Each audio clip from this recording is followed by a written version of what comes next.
What's good? I'm Kinell, and this is Sinister Cinema, where we get deep into the guts of the stranger side of cinema. Just letting you know with this little bit at the start that we now have a Patreon. Sub up to that and you can get all these episodes early and ad-free, so you won't even see this bit at the start. You get them a few days before the main episodes drop out. We've got some great guests coming up. We've got some studio episodes. We've got some Zoom episodes with some fantastic rappers talking about the films they love and the films that influenced them. We got a lot going on there. Plus, you get some bonus content like film reviews, all that kind of thing. I don't need to explain this to you. You know what a Patreon is. But yeah, it's patreon.com/Kinell Sinister Cinema. So check that out. Peace. Yes, people. What's good? I'm Kinell, and this is Sinister Cinema, where we get deep into the guts of the stranger side of cinema. Kinell Sinister Cinema is brought to you by Forgotten Sons Apparel. Check them out at forgottensonsapparel.co.uk. Forgotten Sons Apparel is a York-based streetwear brand drawing inspiration from alternative culture, tattoos, film, classic TV and cartoons from our childhood. In our own words, if you like our stuff half as much as we do, then we like it twice as much as you. I'm a big fan of this brand and I love the guys who make it. They've supported me for years, way before I was podcasting. They supported me in my battle rap career. You might have seen me rocking some of their garms on Don't Flop and other leagues. I love Forgotten Sons Apparel and I'm urging you all to check them out at forgottensonsapparel.co.uk. Right, now on with the show. Yes! Back in the studio once again, it is the KSC Podcast, Kinell Sinister Cinema. I am Mr. Always Had a Buzz with every rhyme I wrote and everybody want to know me like the Wi-Fi code, Kinell himself. Yes! We've been mainly doing the old remote episodes, but I always like to get back in the studio because it's a great place. It's just a good place to be. You might be seeing a little content on another channel from here very, very soon. But I'll keep that one quiet for now. What I will say is I am back and battling. You can catch me in London on the 29th of April. And you can catch me in Bristol on the 20th of May for Don't Flop. Yeah, more trouble. Also, Hulk's looking for rappers who can handle their smoke or handle their drink for the next King of the Smokers event. And no one's stepping up to test me on the shots battle challenge. Can anyone? I doubt it. But yeah, we're back in the studio, you know, and I think I'm going to have to rebrand this podcast at some point because it is a film podcast. It's a cult cinema podcast, as I like to call it. But we talk about rap so much in here, and it needs to be like a cult cinema and rap podcast. I need to get better at defining it. But speaking of rap, I'm going to introduce my guest today, and it is from the Larynx, Mr. Dave Acton. How are we, la? I'm all right. How are you? You all right, yeah? Always good, la. Always good. Good. So what's popping, man? Just trying to keep busy, man. Just trying to keep busy. Like I say, Larynx Entertainment, just trying to keep busy with that. Making sure we're doing our bit in promoting hip-hop, rap, mobile music in Wales in general now. We've made that transition. And just trying to stay motivated, trying to survive. This is it, man. When you go all in on creativity, man, flipping, it's hard to find the fun in creativity when you need to pay the bills, isn't it? Absolutely. It's a struggle sometimes, but you crack on because it's there. It's a passion project. We'll see if we can make it succeed somehow, innit? We'll see if we can make it succeed. But cracking on with that, and like I say, just trying to survive. So for the viewers and listeners, do you want to give them a bit of a background to what the Larynx is? Yeah, so Larynx started off just as a group of artists, hip-hop artists that were based in Wrexham, doing bits at the time, and we were all turning up at Voice Box open mic night, spoken word night that was hosted by absolutely. And that was hosted by the co-founder of Larynx, Tim Humphreys-Jones, who you've had featured on the podcast. Go and check that episode out. We were like, well, there's a couple of rappers turning up now. We should probably try and, put everyone under the same umbrella and try and support people and help them out a little bit. So we did. So the Larynx was born. We had a couple of years under that banner. And then in 2018, enlisted the help of Pete Rogers and Danny Edwards came in started helping us out with content and the sort of business structure. And that's where we sort of turned into Larynx Entertainment, which is now a sort of media platform for mobile music across Wales. So if you're performing hip-hop, grime, R&B, dancehall, etc., we are sort of a home for it, I suppose. That's probably the best way to put it. We're just sort of a home for all that. Yeah, sort of online. And what's it called? You do quite a few events and all, innit? Like, I've seen you got something coming up with one of the podcast favourites, Lunacy. Yeah. So, part of our mandate is try and offer showcases, performance opportunities for artists. We've been doing that for a while. We've got a decent catalogue of events now, and the upcoming one, we're bringing Luna back to Wrexham. Luna is one of my personal favourite artists ever, I'd probably say. Having him come back to Wrexham to do another gig, and he will be joined by Welsh artists supporting him as well. That's going down Club XS on June the 3rd in Wrexham, so go and get your tickets. We need to sell some. I'm really looking forward to it. It's so wild that that's going down at Club XS, because, like, Club XS is like the return of an old name for that place. Like every town has it. It's like fucking like stick to the floors, like super shitty nightclub. That'd be like that. It's where you go when you're kind of underage, because it's the only place that'd serve you. And that place was Club XS in like the late 90s and shit, and it closed down. And like Liquid and Envy kind of did their thing, and like, you know, loads of other people like tried to move into the Club XS venue and do different things, and some of them were fucking terrible, and some of them were all right, but had ideas kind of above their station. But it's like Club XS was known as just like a towny shithole, basically. But like someone's come back and they've like brought in that fucking branding to bring it back. Yeah, man. Like you say, every town's got that place. I think when I was going out drinking all the time, it was the Cambrian. Now the Parish, which again it has turned itself into a decent venue for live music, and Club XS. I remember it. I don't ever remember it being a thing when I was going out. It was Latage, I think, when I was going out. Yeah. Or it might have just turned into Penny Black, one of the two. Yeah.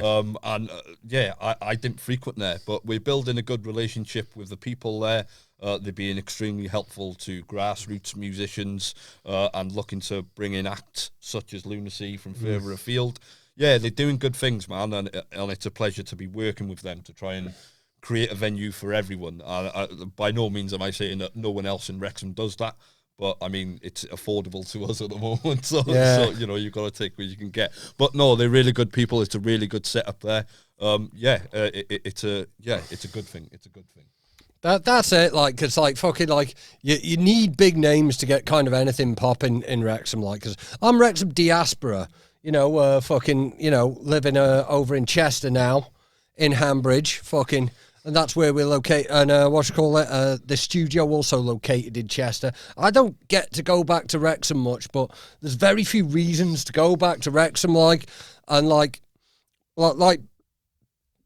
I've defended Wrexham a lot in the past when I've kind of lived there, but ultimately, like, it is a shit place, but there's good people that live there, like, and that's the thing, like, you know, it's like, when you live there, like, you know, when someone points out that it's a shithole, you get defensive, but really you're getting defensive because you know so many cool people that you're friends with, innit? Like, yeah, absolutely. I've always said that, it's a shithole, but it's my shithole, sort of thing, you know, and again, like, the people there are good people there trying to do good things and great things for the community and stuff like that. Obviously, the football club is the major talking point, and it probably will be for as long as the situation with Rob and Ryan go on. But there's other elements happening, and there's other things happening that deserve to have a spotlight shone on them. And like you say, it's hard sometimes to get stuff going because you feel like all the attention is facing one way and you're sort of in the background going, you know, just with the little man over here sort of thing. But it's a shithole, but it's our shithole. Like, I don't know. I tend not to get into those tribalistic conversations. I mean, like, fucking, you know, it's like fucking. I'm a Chester resident now, lots of love for Chester, and like, so you know, but you know, grew up in Wrexham, so I kind of like see both sides of it, and like, ultimately, it's like I think that like the biggest problem with Wrexham has always been like that there's a lot of creativity there, but it's like there tends to be a lot of creativity in like small shitty towns and like and in times in history too, like times of recession, all that kind of thing. Because like, you know, if you're growing up like fucking, you know, comparatively poor in an area where there's like not much to do, you know, you tend to gravitate towards creative things because like, you know, writing or drawing or joining a band or creating music is like, you know, it's like the only way you can really like take your mind off the desolation, innit? Like, you know. Absolutely. What's the sort of major difference from when you were sort of growing up in Wrexham to sort of, well, when I was growing up in Wrexham? What's sort of the major difference? What do you see different? I don't know. It was just kind of like rock bands playing in a couple of pubs at the time. Like, I mean, like the problem is like there's always been like really good creativity in Wrexham. Like, this is it. Like I say, that happens in many other small towns. Like, but ultimately, like the fucking like, because ultimately, like you could have like all this creative energy and like produce all this great art and shit. But like the problem is like people in the area like just don't have the jobs and don't have the money to like sustain like really creative different things. Like word. Yeah.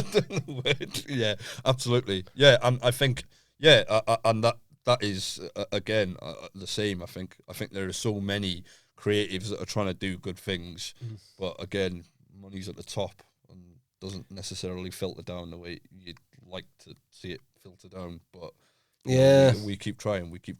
Yeah, it does kind of like fucking start. I hate the fucking. Is it Sarah Atherton her name? Yeah. I fucking hate her. Fucking Tory bastard. She's fucking MP for fucking, Wrexham now. Fucking, like, the Tories got in after I left. I've still got my fucking 100% record of never living in a Tories constituency. But it's like things were going that way anyway because, like, there's a lot of people, like, sort of, you know, it's like the whole sort of Tories were able to sort of push their narrative of like this area is deprived because of Labour and this kind of thing, which is like what allowed that fucking ginger twat to get in. And yeah.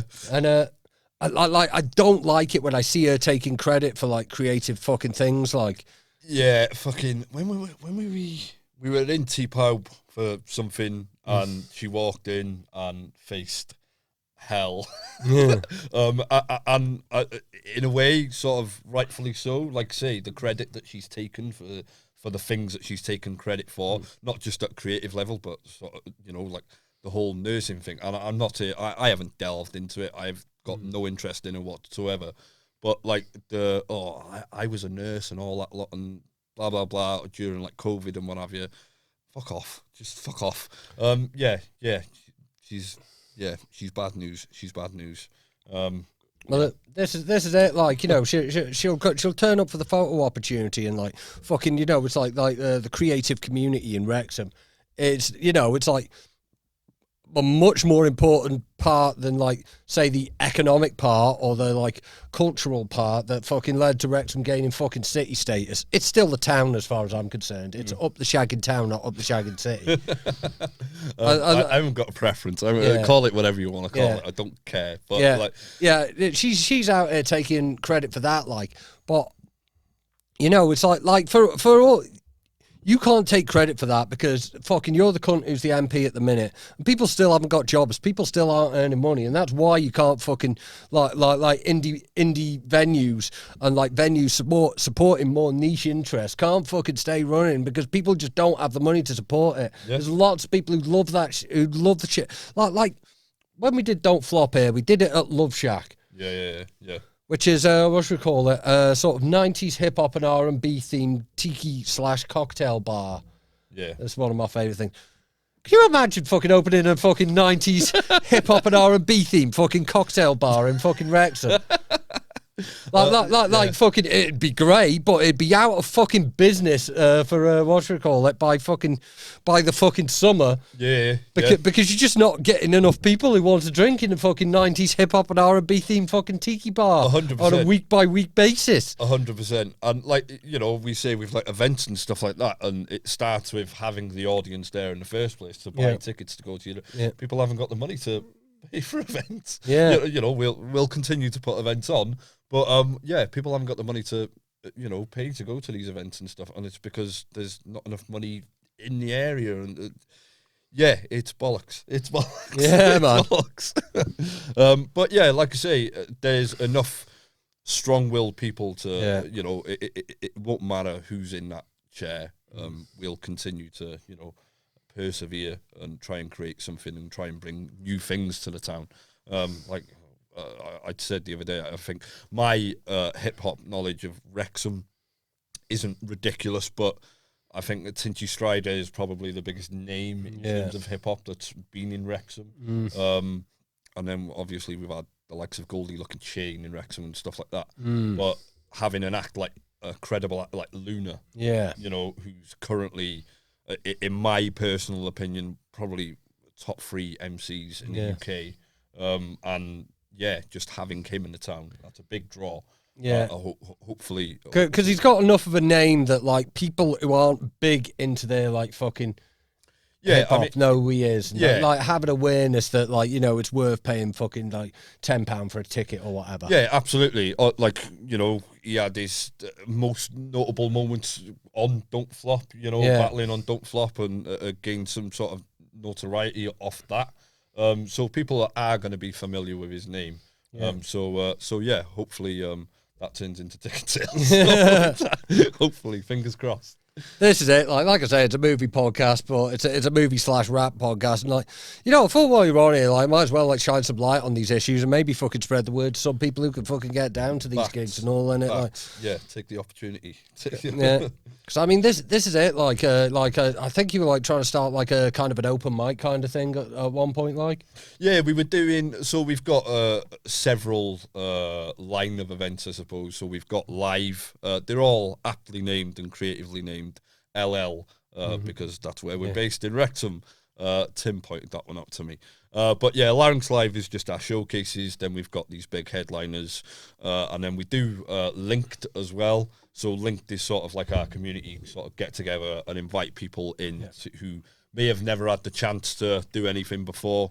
Just try and get to the grassroots artists. Just try and invite people to come down. Like Wrexham hasn't got a massive scene in comparison to somewhere like Cardiff. We want to try and attract as many newcomers as possible and see who could do with some nurturing and some opportunity. Doing something like that. Just have something where someone can pick up a mic and have a go. Because if you look at the places that do have scenes, to my mind, I consider for British hip hop, I consider Bristol to be kind of the epicenter. And the thing is there is because it's when people are growing up, there are things like open mics where you can go on and you could see people who aren't at a professional standard, and you could see something that's achievable that maybe you could do and maybe you could have a go, and those kind of the places where those kind of events occur is where you get the talent really blossoming from, the real epicenters of it, and this is the thing, that's what you're doing, and but the problem is you've got venues in it. And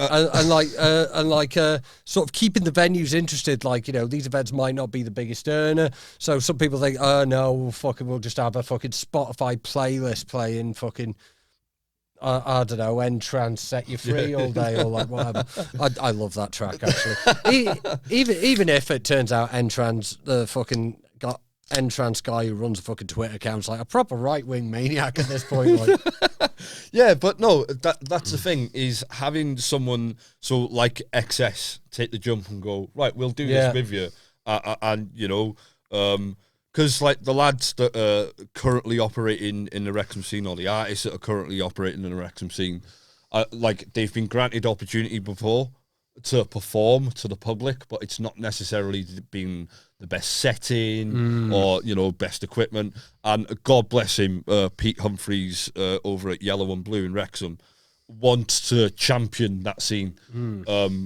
There's been, you know, he's had mics set up at like 2:00 in the afternoon on a Saturday when there's like old people and kids about, and the lads aren't necessarily performing the most kosher sort of, you know, music. So it's not necessarily a good thing for them. But then, you know, they're trying. People are still trying to back it, and that I appreciate. But yeah, it takes people taking a risk and going, right, we're gonna try and do this with you, not you know, not just for our own benefit. And it's starting to change a little bit. You know, more people are cottoning on to what we're trying to do, and more than anything, I just want to see the artists come through, more and more artists, because you see it in the culture, you see it in fashion sense of the youngsters that you see knocking about. It's there. Is anyone actually going to dive in and give it a go, though? I remember what it was like for, like, me, my sort of journey with hip-hop, for example.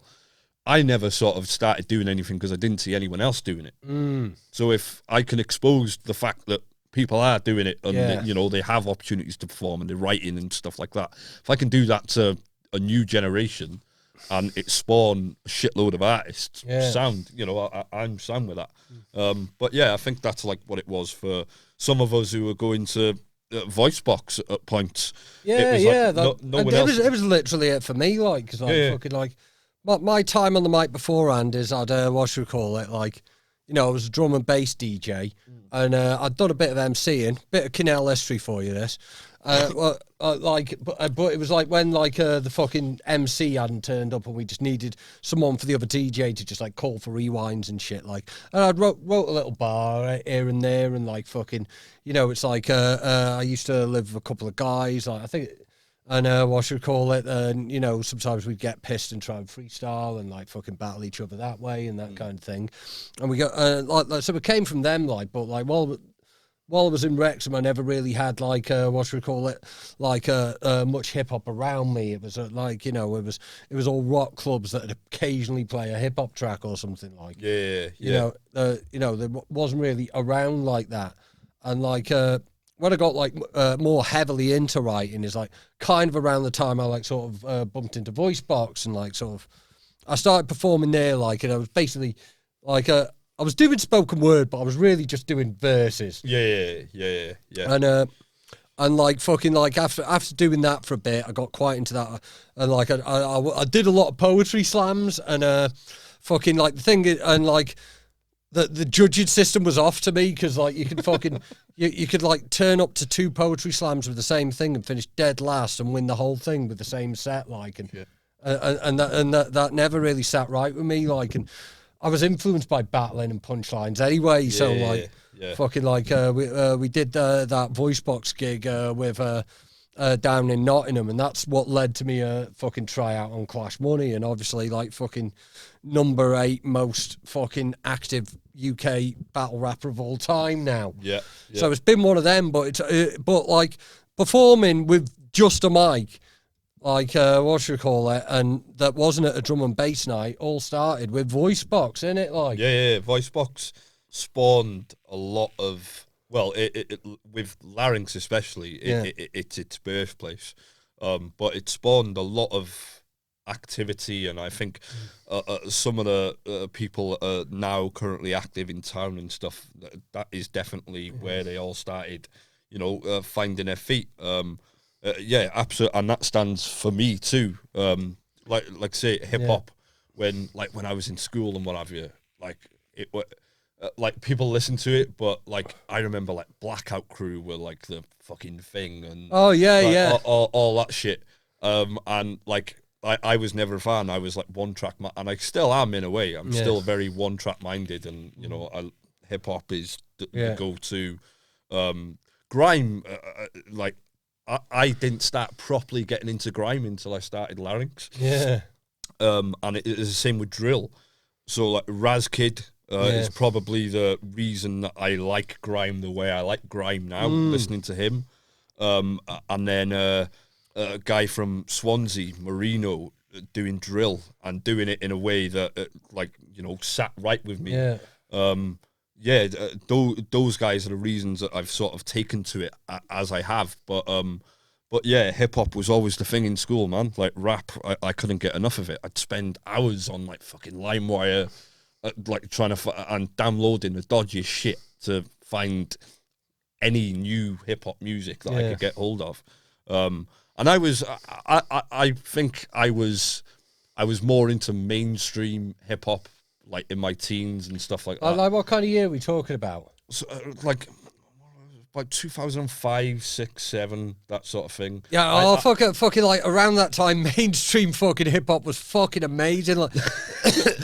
Like, Danny, who's from the Get Onto This podcast. Check out my episode of him. Check out Get Onto This podcast, filmed in this very studio. But it's something we often bring out that like 2003 might have been like the most banging year for fucking hip hop. 100%. Like some of the shit that was coming out then, like fucking like all the charts are all like fucking, it's all like fucking the first 50 Cent album and fucking like if you look at the hip hop hits that came out in 2003, it's incredible. Yeah, 100%. And like that in itself, like 50.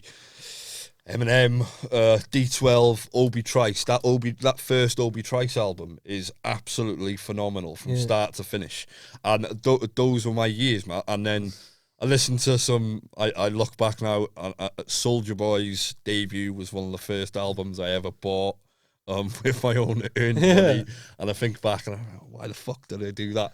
But give it another listen, man. Because the thing is, I find that there's a lot of music that you get into when you're like an early teen and like you're fucking buying like one CD with paper round money, and like you get a bit older and you think it's cringe, and then you get a bit older still and go, actually, this was banging the whole time. I was fucking right.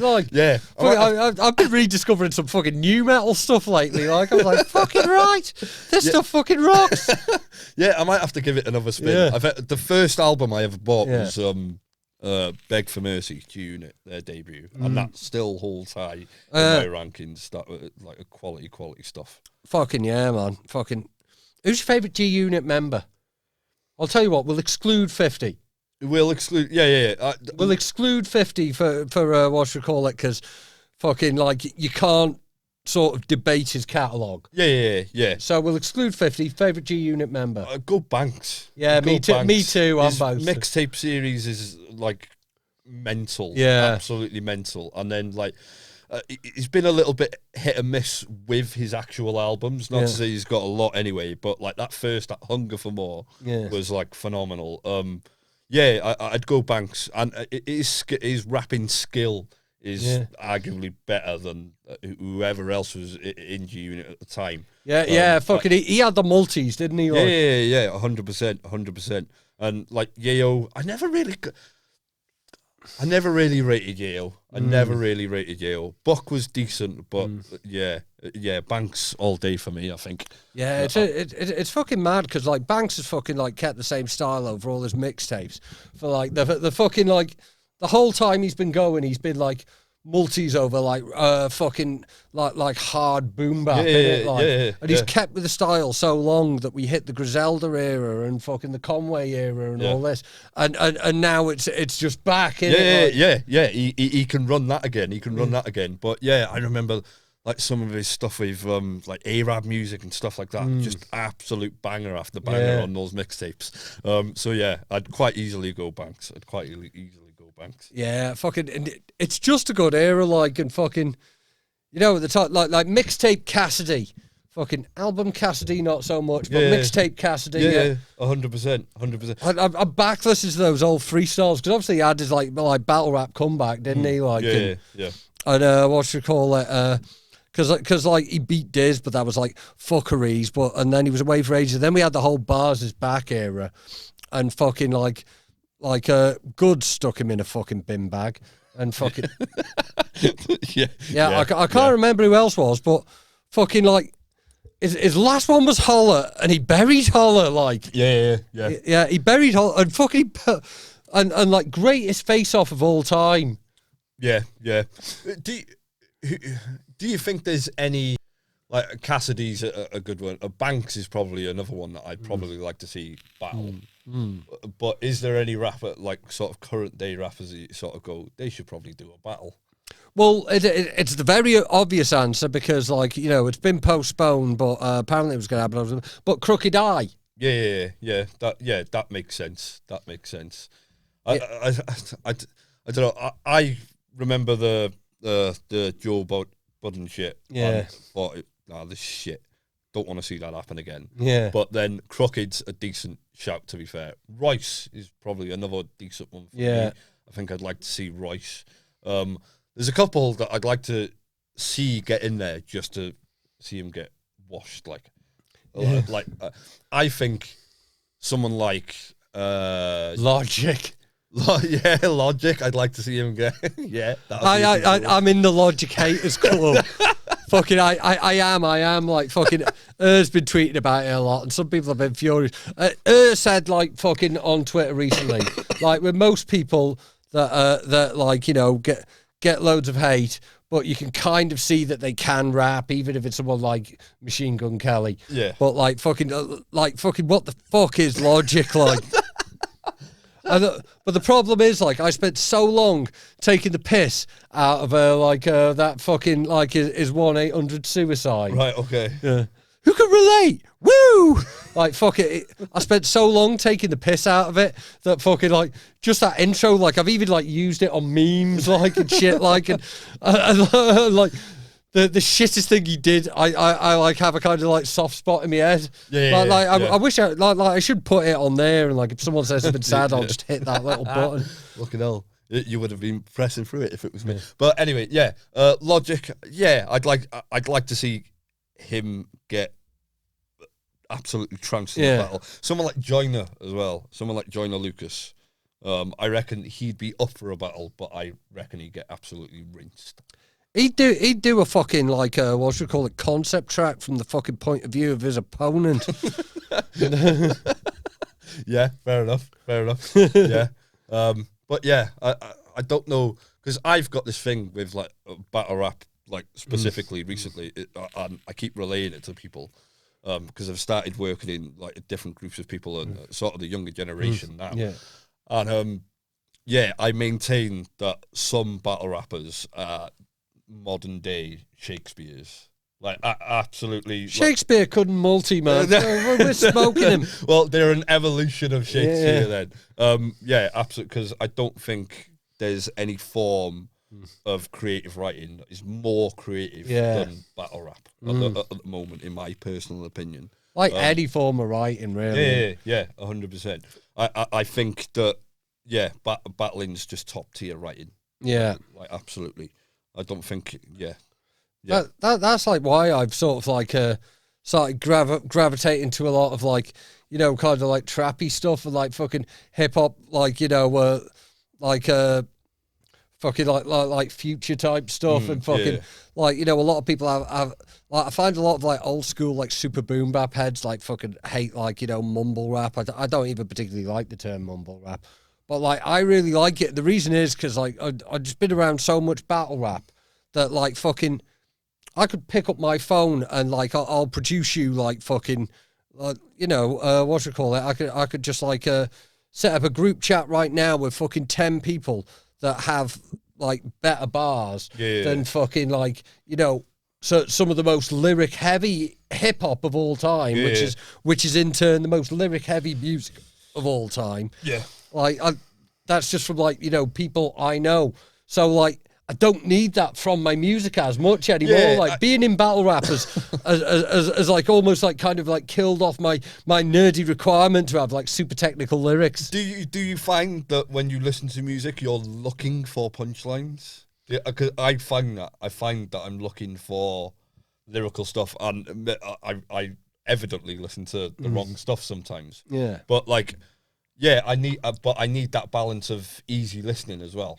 I feel like I get fried out off of battle rap sometimes. So sometimes I need to whack something. Yeah, I just want a wavy beat, man. Like, yeah, absolutely. I feel like it's like intense and like I'm inspired by battle rap as well. So it fucking ruined my writing process at a point when I started watching battle rap.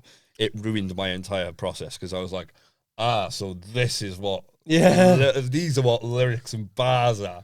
Yeah, so like when this is it. It's like what should we call it? Like, you know, when you start off rapping as a kid and you think like, fuck it, I can freestyle, and then you learn like, you've learned what a multi is, and as soon as you learn what a multi is, like, you just fucking everything you've ever written beforehand, like, becomes trash to you. Then you've got to fucking like learn whole new techniques and shit. Yeah, but even then, like, just crafting a bar that makes you go, that's decent. That's decent. And I remember, like, when would I have started watching battle rap? 25th, I was late to it, so I would have started watching around like 2015. Yeah, and I would have caught. It would have been Blizzard and Grist. Yeah, that I would have watched first. Yeah, and shout out Blizzard as always. Who what should we call it? Fucking hit him up if you want beats and all, like, because he did our intro beat that you hear on the little advert at the start, like. Fucking, like, he produced that beat for me ages ago, like, and fucking, it was 50 quid at the time. You ain't getting no fucking Blizzard exclusive custom made for 50 quid nowadays.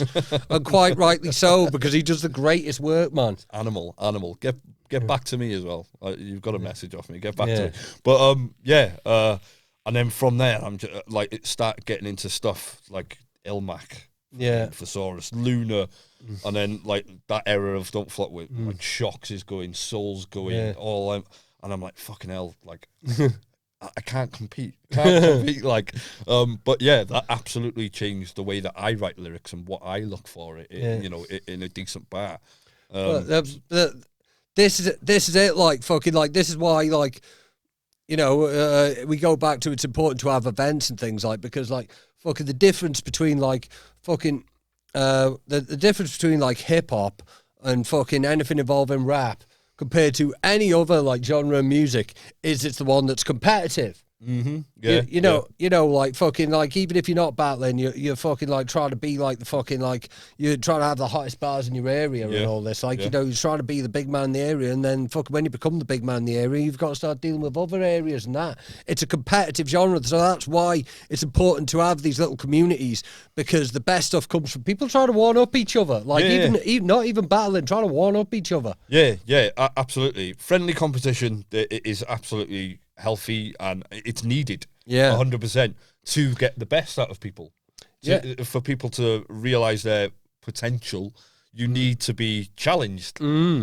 So I think that's a very good way of looking at it. And I think I've gotten to a point where I'm like, fucking, I don't do the fucking confrontation shit.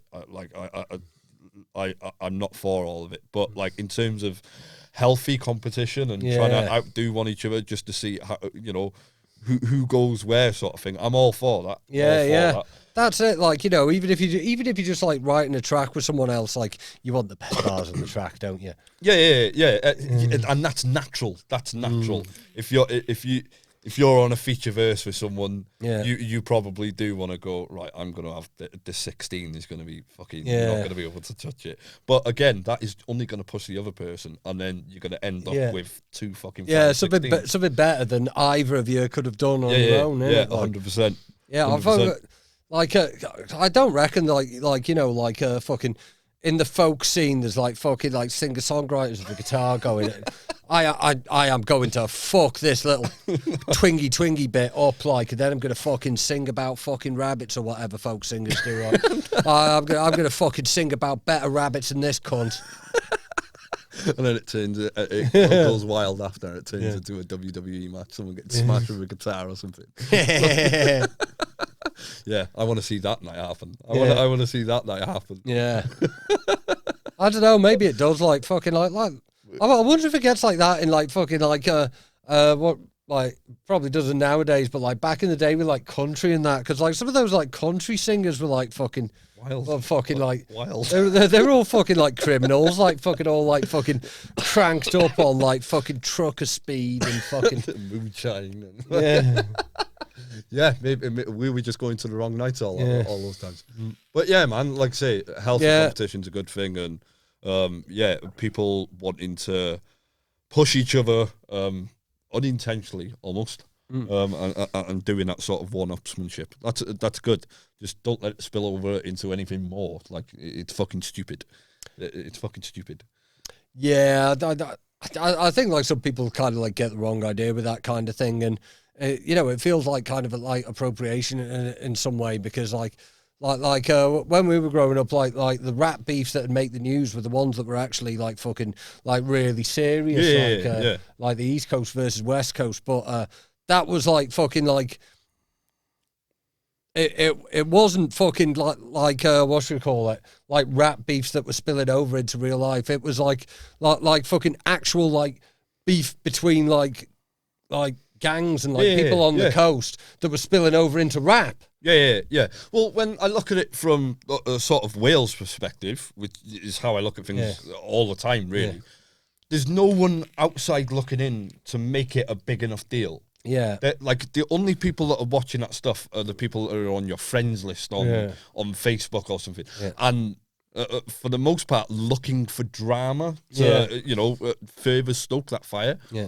So it's almost pointless to start it anyway. Yeah. Obviously, ego plays a huge role sometimes, and probably just like. And that is something you get with rappers, and like that can be a thing with like organising, like a lot of local rappers, or like more so when it's like rappers from like different towns and different areas in it, like there's been a lot of stuff over North Wales over the years, like because there's been like a lot of hip hop, like across the coast of North Wales, from fucking like and like. There's always been troubles with like getting things going. Like I speak to Foresight about this a lot, because like people just fall out, and like some people just don't want to play ball and shit. Yeah, and that's a shame. Yeah, and because like with a competitive fucking genre, you're gonna get fucking ego involved. And as a promoter and someone that like I feel like I try and give everyone as much opportunity as I can. Yeah, I like to switch it up. I'm not looking at one particular area. I'm looking at an entire country. Yeah. So I like to spread that opportunity out. That's good. That's why it's good to have like a brand that's kind of like that like doesn't have like fucking in-house artists that you're pushing and everyone else is on the same bill. Yeah. Because you've got a separate brand, then you can bring in everyone. Yeah, you're not oversaturating a seat. Like if. Like, I know that the lads in Wrexham, the artists in Wrexham, they want to gig as much as possible. Yeah. And I get that, absolutely. But if you're on the same bill 4 weeks on a bounce, or, once every 2 weeks or whatever, people aren't going to come and see you because they've seen you last week. Yeah. And you've got nothing new to bring to the table. And you're dealing with a community where people don't have much money, so they're going to one gig a month. Absolutely. So for me, and like this is why another reason why we sort of transitioned, it was spreading that opportunity out and bringing fresh lineups together. Yeah, because originally it was a collective of artists. Yeah. There was, and now it's a brand. Yeah. It's more of making sure that everyone gets their shout. And like you say, as a collective, it worked for a couple of years, but I think people needed to. Spread their wings a little bit, and I don't think we could cater to that opportunity, what we were trying to do, and things had slowed down as well. Yeah. And it was never anything like that. When we stopped doing the sort of in-house thing, there was a bit of aggro. It was never anything fucking personal or anything like that. It was just a change of direction. Everyone was still gonna receive promotion and support as best as they could, but it was just going to be a bit more widespread. And that was it. That's it. It was cool, kind of limited scope, because obviously, like I say, like Larynx came from Voice Box. I also came from Voice Box, like as a performing rapper. I've never really been involved with the Larynx. I've always been sort of like Larynx adjacent. By the time the Larynx was going, like fucking like.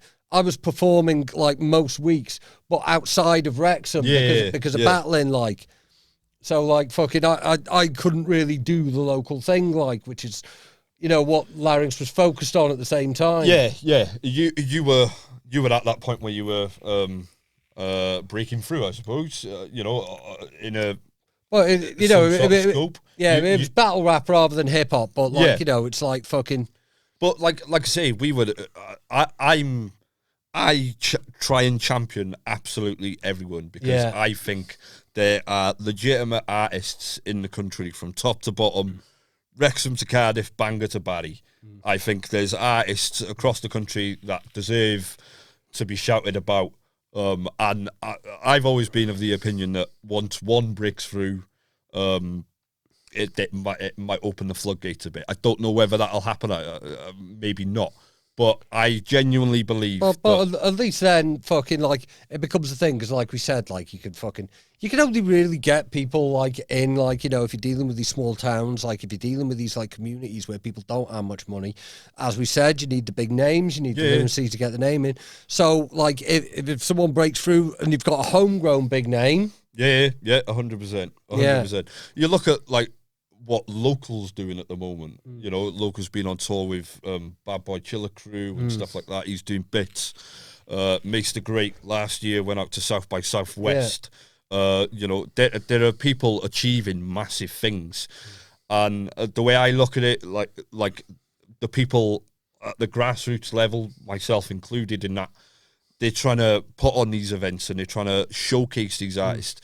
You've got organisations like Ladies of Rage, Shutdown Show, Studio 45. Studio 45 has been about a minute and has been championing in Welsh artists for years. Everyone's trying to give everyone as much support as they can. And sometimes that spotlight might not be on you, but it's going to come round. Sometimes with up here, I find activity is part of the problem, like content. And I feel like sometimes Wrexham or artists in the area are a little bit behind the curve in catching up with what is going on. So take TikTok, for example. I don't think anyone up this way, bar maybe Benzie, is utilising social media as well as they should. Someone like Runic for me. Now, Runic, I love Runic. I think what he does is incredible. I just need music from you. I just need music to promote. And I feel like Runic could do bits. I genuinely feel like Runic could. He's a good rapper. I noticed he started like hosting and shit. He's doing more sort of D&B stuff, which is great. If that is fitting what he's doing more, I've heard some of the music that he's been doing with Elm Studio though. Shout out him, shout out Owen every single time. Some of the music that he's got coming out there, it's incredible. Just get it out. Just get it out. Like one of my things is stop previewing your music to everyone. Get it out in the open. I just give it to the world. Stop letting it sit there. This is it. Like I find like the most creative people fucking like ain't really like fucking like doing social media in like the right kind of way because they're too busy being creative and like making their shit in it. Which is why the Larynx is good. Like I mean, like fucking the homie Foresight, man. Like fucking he produces so much music. Like fucking we'll have a fucking couple of like banging projects out a year. Like, but I'm telling you, that's 5% of what he makes. Fucking like we made about like. I've made about like 7 tracks for him and everything, like fucking like for different projects, and like the products just never got round to being finished in that. But like it's still banging stuff. Like and fucking, we made like a few tracks in a night, just fucking sending each other files back and forth. And like he's like that. He's on that wave. He's always fucking creating. Like and like once there's on a creative wave like that, you haven't got time to fucking learn like fucking what kind of TikTok post generates the most fucking engagement. Is it like you shouldn't have to? So it's good that the Larynx can like try and go and do something like that. Like I mean us as a like I say quote unquote home of what is happening. It's good to let everyone know what is going on from top to bottom, and it is difficult to balance the creative side, the business side, the marketing side, all that sort of thing. But then it's worth noting that like sort of no one that got involved with Larynx had a fucking like background in business or marketing. Like I mean, for me, I'm not business minded in the slightest. I'm not I've learned everything. Nice multi business minded in the slightest. Yes, I need to write that down. I've learned everything on a whim. I'm not from a music background. My job for 10 years was working a fucking Lidl. Yeah, this is the thing. There wasn't beat stars when we were coming up. So you couldn't get a beat. You had to know a producer, and no one knew any producers. No, not in the slightest. But everything is self-taught. What we're doing, and we're just trying to give other people a chance to get seen and stuff like that. Like you say, Foresight are very good. You see him working all the time. That's all you see him do on his socials. Is he's working. And that's the sort of content again that I like to see people, doing incredible creative mind. Foresight, 100%, and fucking like really committed to the technical side of things. Like he's an example. Like fucking, I've dabbled with fucking music software in the past, and fucking tried making beats and never got to a place but he's fucking I can't be arsed dealing with people charging me these things. I'm going to make exactly the beats I want, and I'm going to learn everything technically on how to do it. And he fucking he can give you incredible information on how to produce fucking and fucking getting everything sitting right and making it sound banging and fucking it's just all him driven by being able to be wanting to be able to control his creative process. No, he's done how long has he been about? He's been about a while now, hasn't he, as well? He's been learning his craft as well, putting out project after project after project. He's done mad bits, man. Big shout out to Foresight. But like I say, I think activity sometimes comes into getting yourself out there a bit.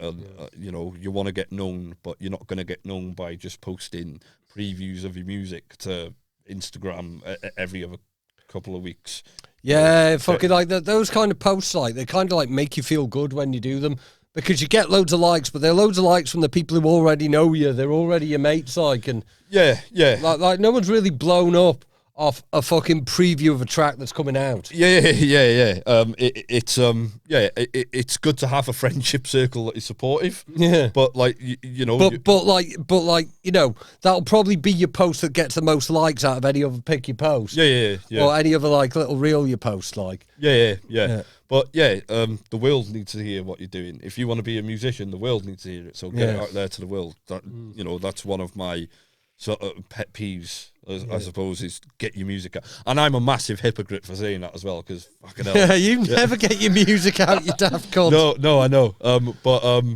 But expect something soon. Big things soon. Watch my Instagram. Here's a fucking reel of a fucking Logic Pro thing with the things going, and I haven't even mixed the fucking vocal yet. Don't know how to mix a vocal it is just the artwork. It is just the artwork for the track. No, I've got stuff coming. I've got a set at Focus this year, so I've got to have something I've done that before. I've said, I'll book a set. It'll be just like a battle. I'll have me shit in order by that time. Yeah. And I fucking don't, because I've got 3 battles coming up on the way. Yeah, we're 2 months off, and I still haven't sort of started that promo run yet. Yeah. So this is it. The only fucking gigs I've done in the last fucking year that haven't been fucking battles is I'm even worse than you, Nick. I haven't even been on the flyer. I just turn up to when there's a drum and bass night at the Love Shack or something, and just go, give us a mic, and fucking. So I do try and pressure myself to make sure I've got something out once in a while. I don't know if you saw them on my Instagram or Twitter or whatever, because you're not a big Twitter guy, are you? I tend to go on there for a laugh more than anything, because Twitter makes me laugh more than I posted a couple of bits on there and said right, I've got to get something off. I haven't got any battles for a while, so I've just got to fucking do something that makes me write some bars. So I'm just doing little freestyles at my fucking desk. I did one over fucking Gucci by fucking Creation, and fucking one over Sea Lion by Sage Francis. Yeah, and they were quite fucking but I got a good deal in the Isotope sale. Do you know about Isotope software? No. Fucking, they got this thing called Nectar Pro. It's fucking incredible. It's AI fucking vocal mixing. Is this a sponsor? No. It's just the most incredible shit, because thick bastards like us can use it. Yeah. Fair enough. You could do so much with the software. Big professionals use it as well. but it's got a vocal assistant on it. And if you've just like record a vocal over a beat in like fucking Ableton, I use, because like that's always been my thing, and like just put the vocal assistant on it. It gets the vocal mixing like with the de-esser and like a couple of compressors and all that. Like it gets it somewhere near. Oh, nice. Fucking like pretty, because like you know those singles I had out. Yeah. Fucking they were what should we call it? That they were done at home. Like the vocals were recorded, mixed, and the tracks were mastered on what should we call it? Like isotope software, like in my living room. Yeah. And like they sound all right, don't they? Like Yeah. I think like the last track that I put out was Blue, and that was all recorded on BandLab, and that was BandLab through my phone. I didn't use a mic, and I listen back to it, and I think it doesn't sound too bad. Like you know, it obviously used some polishing, but I was like, no, this sounds, the aesthetic of it sounds exactly how I want it to. Yeah. So like I ran with it, but I remember the Sage Francis one actually. Yeah, that was solid. I remember that one. Yeah, but those are things that I find more inspiring than music, is like a freestyle session or just like a quick 16. Like I go through like SPTV's warm-up sessions like quite frequently, just try and get inspired off them. Because I find that like that's where the bars go, innit? Like because like I say, like fucking like I appreciate my music a bit more wavy, like generally, and like I've and like fucking I can write lyrics and I can rap. But I'm not a very good songwriter. I'm not very good at fucking choruses and fucking emotional connection and that. But like, I could just do some bars, like. So like, fucking like, so I'm not really putting music out at the minute, but I just do that so I can just fucking like do some rapping, and it just gives me the inspiration to fucking write some bars and fucking put it down and get it finished. And I was just doing them on the mic, but like now I've tooled up my software setup, like. Nice. Hopefully they'll sound a bit better, like. Yeah. Like I'll tell you, like the fucking like, the fucking rappers in the UK I find most inspiring at the minute. It's fucking always Genesis Elijah. Yeah. Because like fucking like he did, like for the whole of, like, was it last year or the year before, put out a single every week, and it was good stuff. Like he's just solid. Like he's got a very good podcast that he's just started. Called something like How to Make Money as a Broke Rapper. Yeah. And it's just him talking about his experiences, because like fucking he is a rapper for a living, like, and but he's not a famous chart artist. He's, doing other things, and like fucking he understands like the fucking business side of things. So like fucking that's, I'd very much encourage like Genesis Elijah's pod, and like just as someone to listen to, like fucking XP, man. Do you follow XP on Twitter? XP Burst, is it Burst Gang? Yeah, Burst Gang, right. I see a lot of his tweets come up, like a lot of people sharing him. I haven't delved into any of his music yet. But he's got a bunch of freestyles like out there. He just puts them out on Twitter, on YouTube, and he's just put like a little like fucking like a little zip file you can download of him, and like he's just always got bars. He's just got like very much his own style. Like yeah. I'll check him out. Yeah, I think I don't know, UK wise at the moment. I think he did a couple of clashes back in the day on like Who the Boss or something like, or surprise me. Like one of those fucking like you only know him if you're like big into grime clash leagues. Like was it Who's the Boss? I don't know, but there's one of them.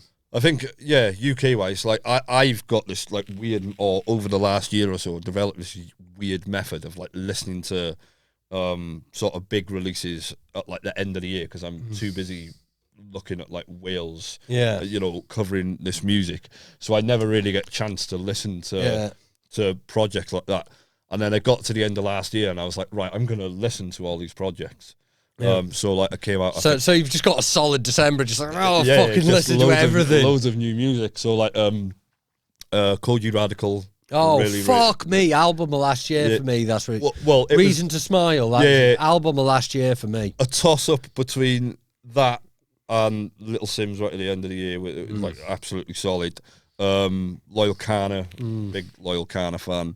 Luna, of course. All those four sort of like. I like the stuff that like Luna does with Hash Finger Best, like. Yeah, absolutely. The little project that they dropped not long. Off-World Vehicle. Off-World Vehicle. Yeah. Yeah, solid stuff. Yeah, who else is there? Who else is who am I rating at the moment? I don't know. Like I say, I too many Welsh acts that I listen to. So I don't really get... So like, fucking put us on to something in Wales, like, fucking, like, who should the people be checking since we've done the KSC and just talked about rap for like nearly an hour? Yeah. We ain't even touching films today, in case you haven't spotted. It's one of fucking them. Cult cinema and rap, that's the KSC. Music, so I always do this thing when I talk. I try and go from top to bottom, but I forget loads of names, so apologies in advance. But Mr. Formula, who's just a wizard all round, I think, in terms of hip-hop music. Organised Chaos over in Mould, Owen and Micah doing brilliant things. Lemfrek is one that I think will go on to do big things. Neeks is one of my favourites at the moment. Love her sound. Makes the great... he South by Southwest last year. He's about to drop Splot World. He'll be another good one. Razkid has got an EP coming in July. Luke RV is one of my personal favourites. Oh yeah, I love Luke RV. Like he was at the fucking Dope Flop event in Cardiff last time. Like, he's fucking Craze the Jack. Who else is there? Kidus. I could go on and on, but it's genuinely become like my favourite group of artists to listen to over time. It's genuinely become my favourite group of artists to listen to. I very rarely spend time outside of it because I enjoy it so much. It's been fun, listening. Yeah, fucking like I did a gig with some like fucking like good like fucking drill lads from fucking, I think it might have been Rill or Prestatyn, like. Was it Elderness? Might have been like fucking like it was like Welshie, like what you call it, La Familia, like fucking he's a Wrexham lad, like back in the day, like them lot, like Tony Starr and all that, when they were called DRS Crew, Dirty Rotten Scoundrels, like, I used to sit fucking like I used to see him around like fucking gigs of the Old Swan and all this kind of thing, like back when Deep Sea was a DJ, like Welshie, like he's living like by the racecourse now, as in the actual Chester racecourse, not the racecourse in Wrexham. And like he did a gig at the he put an event on at the Love Shack, like, and Tony and all that were up for that, like. Yeah. Like Foresight came up for that, and like fucking, I did a bit, and what's it called? Yeah, there was those drill lads from. I told them like fucking you are missing a trick, like, fucking you need to put out a project called Drill, spelt DRHYL. Yes. Drill. Yes. Do it. Yeah. Like real drill, like fucking like just that image, like, and fucking like people would just be so buzzing that it exists. Yeah, that 100%. Fucking it'd become a thing, like, and it's the same way like Bad Boy Chiller Crew and that blew up off like adverts for local curry houses and stuff. That's what they need to do. They need to like fucking your music solid, your rap solid, like. But, like, fucking just take advantage of that extra little thing you've got that, like, you're from fucking Rill. Yeah. Call it drill. Drill, yeah. Drill. They came through for the last open mic event we did, and they were solid, to be fair to them. They were really good. Tony Starr doing stuff with, like, Paper House at the moment and stuff. Like, that's extremely entertaining. And then his son as well. HD. It was fucking, like when DRS Crew were around and fucking like, I'd be at their shows and shit, like, and fucking that kind of thing. Like, I remember fucking, Sammy pushing him around in a pushchair, like, and I hadn't seen him since he was in a fucking pushchair, and he fucking turns up and he's fucking on the mic, like, I was like, fucking hell, like, how long's this been? He was fucking class, man. And fucking he's one to watch. He's just done a loaded session on our channel. Go and check it out. And absolutely spanked it, like. So I'm looking for, again, he's another one. Give me some music now. Give me, because I remember they had a gig on at XS. It was April last year, and it was a heaving event, to be fair. There was people from like Liverpool, Chester, Wrexham there, and it was heaving in there. And him and the person he was performing music with at the time, Nate, went on stage. They're both like 18 years old. They're fresh. This is their first gig. They absolutely smashed it. Yeah. Absolutely smashed it. And like Harley's just gone from strength to strength since. Yeah. There just needs to be some music. Like, he'll do bits. He'll do bits. Yeah, it's one of them, like, fucking, like, you know, if you're only doing gigs, you become a better performer. So you're better for doing it. But like, if you're focusing on that, like, you're not really like making the music in it. Like, yeah, I know. Like, me and Tony, Tony tells me he's got tracks there. I was like, right, let's see him then. Let's hear him. Let's see about getting a video done for one of them. Yeah, you know, because he's got like brilliant stage presence, clean performer. Like, he's got a couple of tracks with Corrupted from Lizzie Squad. Them two have got amazing chemistry together. Yeah, like, fucking Lizzie Squad, fucking like definitely deserve a shout out and all. Absolutely. Fucking Kingsley fucking Thunder. Fucking, you know the clip I'm talking about, don't you? You know the fucking clip I'm talking about, Kingsley fucking Thunder. Drill from Wrexham. Well, there is drill in Wrexham, and it's fucking good. Yes. Lizzie Squad, absolutely. They've been a staple of Wrexham, mobile music in Wrexham for a number of years now. And I think, again, they could go on to do really good things. Lizzie Squad, sorry. They've got a show down in Cardiff with one of North Wales's exports to South Wales, Sage Todds, who had an incredible year last year. Probably going to have another incredible year this year. But yeah, he's going down there with, what's his name? Des from Carnarvon, I want to say he's from. Yeah. So yeah, that's good to see, you know, a couple of North Wales heads going down there and doing some bits like. But yeah, shout out Lizzie Squad. That was always the thing back in the day, like, because like, I think it was kind of like before social media, like fucking North and South Wales just didn't get on at all, like, and like fucking like so they only had their scenes, and you never really got like North and South artists like to quite recently into changing, like. Yeah. I don't think I was speaking to Dregs. Shout out Dregs, part of the head case lads with like Captain and stuff. Did the higher learning stuff. Was it head case lad? I'm probably getting it wrong. Apologies, but Dregs said that. There's never really been that connect, and it was something that Larynx changed in an aspect. So that's one of the reasons why I'm really happy with what we've done. Yeah, is like people know about each other now.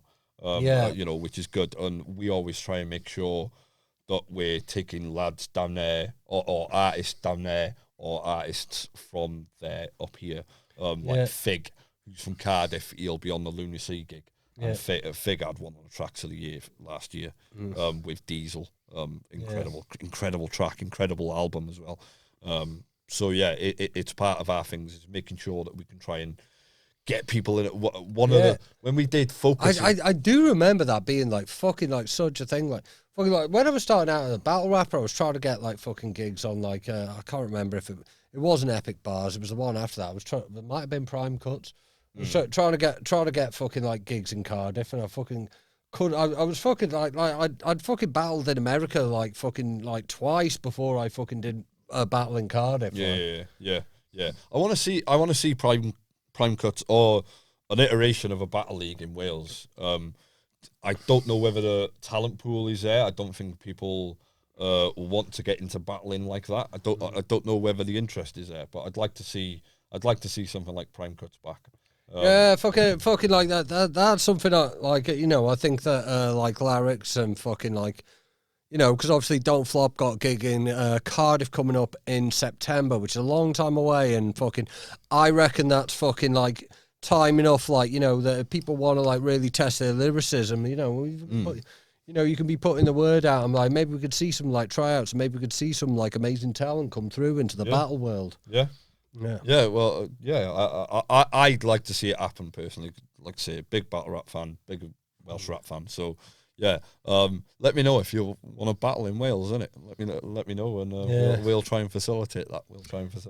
Yeah, fucking hell. We'll wrap it up soon, but just in the name of, because I want something to fucking laugh at on this episode, I've got to fucking like, I got to tell you, like, fucking like, You mentioned Pete Rogers earlier doing fucking business stuff. How the fuck does he manage that? Like, Pete Rogers, friend of ours from back in the fucking voice box days, he's always involved in some fucking shit. Like, I tried to get him on this podcast and getting him fucking like 8 miles from fucking, because we're only 8 miles from Wrexham here. We're very fucking close. Getting him from one place to another, he just couldn't fucking manage it. Like, fucking it took like months for him to like fucking like answer his fucking messages and fucking like lock a date in for a start. And then on the day, I was here in the studio waiting from like 2 in the afternoon when it was going to have to be for him to travel like fucking, it's not far from fucking like Wrexham to here. And like the regular updates through the day, like, actually, my girlfriend really likes movies. Could she come on and guest as well? Okay, yeah. And then fucking like half an hour later, he's like, right, we're gonna have to bring our baby with us. And I was like, what? And like, but I was already in the fucking studio. Like, we're bringing a baby to the fucking studio. Like, I'm like, okay. And then fucking like, you know, a bit after that, like, and in this time, like, all he's got to have done is get on a fucking bus and like just walk from fucking bus to fucking here. He's like said, okay, the baby can't come anymore, and neither can me missus. And I'm like, okay. So we're at the original fucking point, and then he got to the fucking like I think it's maybe a 2-mile walk from from here to the bus station, like maybe, but you know, and like. he just didn't have his shit together. He was relying off like a paper timetable, and we know that's how you check public transport here. I was sitting here 3 hours waiting for him to get his shit together to fucking get from fucking Wrexham to this room, which is 8 miles. And it's like, it's like, yeah. I like him as a person, but I'm like, fucking hell, man, how are you this fucking disorganized? I fucking like, I was never that bad, and I was rolling around with undiagnosed ADHD and fucking drug problems for years. Like, how are you doing that without either? Pete, yeah, busy man. That all I can put it down to is busy man. Sometimes he can be hard to pin down and work on some stuff together with, but yeah, man, busy. That's all I could put it down to, really. Yeah. Yeah. What's he doing now? Has he got a fucking like shop where there's no? Yeah. So him and his partner have recently started up, or his partner has started up Refillosaurus, which is basically a place to go and refill on household items, I suppose, or like washing powders and stuff like that. And then he's contributing to that. They've obviously just had Luna, who's named after Luna C. Don't believe their own stories. They named their kid after Luna C. So a baby there, and then he's recently started doing Backyard Beasts again, which is a podcast, a nature podcast, and stuff like that. So extremely busy. Do you know what? Do you know to pin down? Exactly. Yeah, that was it. I was thinking like fucking like after all that, like I saw him opening a shop where like you fucking like have to go and take your own fucking container to get some fucking granola or whatever.